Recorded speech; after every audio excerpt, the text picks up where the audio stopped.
கர்த்தருடைய பரிசுத்த நாமத்திற்கு மகிமை உண்டாவதாக. இந்த காலை வேளையிலே கர்த்தர் நம்மை ஒன்று கூட்டி சேர்த்த அவருடைய கிருபைக்காக கர்த்தரை நாம் ஸ்தோத்தரிப்போம். ஹல்லேலூயா. Thank you Jesus, thank you Lord, thank you Holy Spirit. ஹல்லேலூயா. நன்றி நன்றி அப்பா, உம்மை துதிக்கிறோம். துதிகளின் மத்தியில் வாசம் செய்பவரே உம்மை துதிக்கிறோம். திரியேக தேவனை துதித்திடுவோம், நிதமாவர் நாமத்தை உயர்த்திடுவோம். நீடித்த நாட்களாய் நிறைத்தெம்மையே நித்தமும் நடத்துவார். மீட்பரும் நீரே, மெய்ப்பரும் நீரே, மேன்மையும் மகிமையுமே. மீட்பரும் நீரே, மெய்ப்பரும் நீரே, மானிடா நல் இயேசுவே.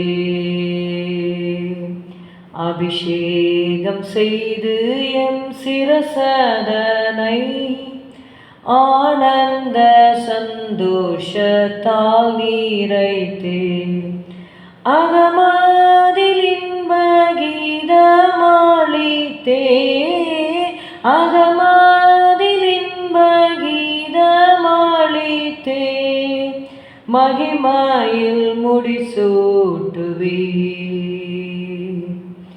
எக்காளநாதம் வானில் முழங்க, ஏகிடுவார் சுத்தரேசுவுடன், அழிவற்றோராயவரோடிணைந்தே, அழிவற்றோராயவரோடிணைந்தே, ஆளுவோம் சீயோனிலே. மீட்பரும் நீரே, மெய்ப்பரும் நீரே, மேன்மையும் மகிமையுமே. மீட்பரும் நீரே, மெய்ப்பரும் நீரே, மாறிடா நல் இயேசுவே. நீதிமொழிகள் 20வது அதிகாரம் 15வது வசனம். Let's turn our Bibles to Proverbs chapter 20 and verse 15. பொன்னும் மிகுதியான முத்துக்களும் உண்டு, அறிவுள்ள உதடுகளோ விலையுயர்ந்த ரத்தினம். There is gold and a multitude of rubies, but the lips of knowledge are a precious jewel. Wisdom is greater than wealth. நம்மிடத்தில் இருக்கிற சகல ஐஸ்வர்யத்தை பார்க்கிலும் ஞானம் முக்கியமாக இருக்கிறது. அறிவு, ஞானம், அறிவு என்கிற பொக்கிஷம் என்று சொல்லி நம்ம வாசிக்கிறோம். Gold and rubies are valuable, but godly knowledge is far more precious. இந்த இடத்துல நம்ம பார்க்குற அந்த அறிவு என்று சொல்லும் பொழுது தேவனை பற்றின அறிவை பார்க்குறோம், தேவனுடைய காரியங்களை குறித்ததான அறிவு. Spiritual wisdom has eternal value. இந்த உலக அறிவை வைத்து இந்த உலகத்திலே நம்ம வாழ முடியும். ஆனால் தேவனை பற்றிய அறிவு இருக்கும் பொழுது அது நித்தியத்திலும் நமக்கு உதவி செய்கிறதா இருக்கிறது, அது விலையேற பெற்றதாகவும் இருக்கிறது. Right words reflect true knowledge. Lips of knowledge reminds us that wisdom is shown in what we speak. நம்ம பேசுகிறதை வைத்து தான் நம்முடைய ஞானத்தை நம்ம பார்க்க முடியும். our words reveals what fills our heart. இருதயத்தின் நிறைவினால் வாய் பேசும் அப்படின்னு நம்ம வேதத்தில் வாசிக்கிறோம். நம்முடைய இருதயம், நல்ல சங்கீதக்காரர் சொல்லுகிறாரு, என் இருதயம் நல் விசேஷத்தினால் நிறைந்திருக்கிறது. Psalm 45, சங்கீதம் 45, my heart is inditing a good matter. Read in Psalm 45, சங்கீதம் 45:1, என் இருதயம் நல்ல விசேஷத்தினால் பொங்குகிறது என்று சொல்லி அவர் சொல்லுகிறது நம்ம வாசிக்கிறோம். So out of the our heart must be good and it should have good things in store. Seek treasure that lasts. அதாவது நெடுங்காலம் வரைக்கும் இருக்கிற பொக்கிஷத்தை நம்ம தேட வேண்டும். Earthly riches can fade, but knowledge rooted in God remains.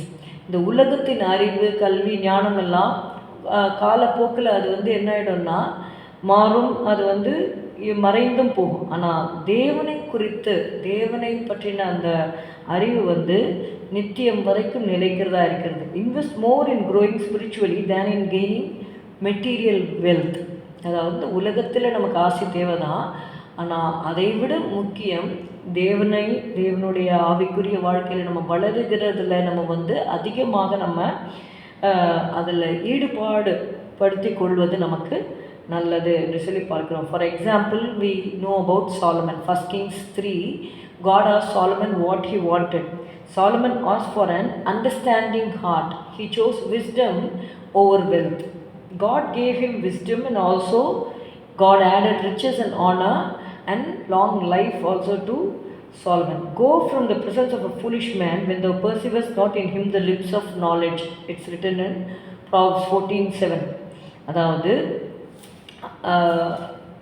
அந்த 14:7 நம்ம வாசிக்கிறோம், மூடனுடைய முகத்துக்கு விலகிப்போ. இது எப்படிப்பட்ட காரியம் என்று சொல்லி பார்த்தீங்கன்னா, அறிவுள்ள உதடுகளை அங்கே காணாய்.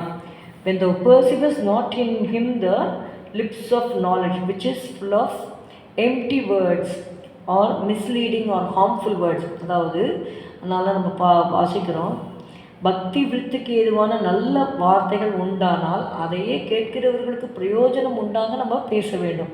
அப்போ பக்தி விருத்தி இல்லாத வார்த்தைகள், கேடு உண்டாக்குகிற வார்த்தைகள் நம்ம பேசக்கூடாது. அப்படி பேசுகிற காரியங்கள், அப்படி பேசுகிறவர்களோடு நம்ம செலவழிக்க டைம் ஸ்பெண்ட் பண்ணவும் கூடாது அப்படின்னு சொல்லி பைபிள் சொல்லுது. Go from the presence of a foolish man when there is no proper words proceeding out of his lips.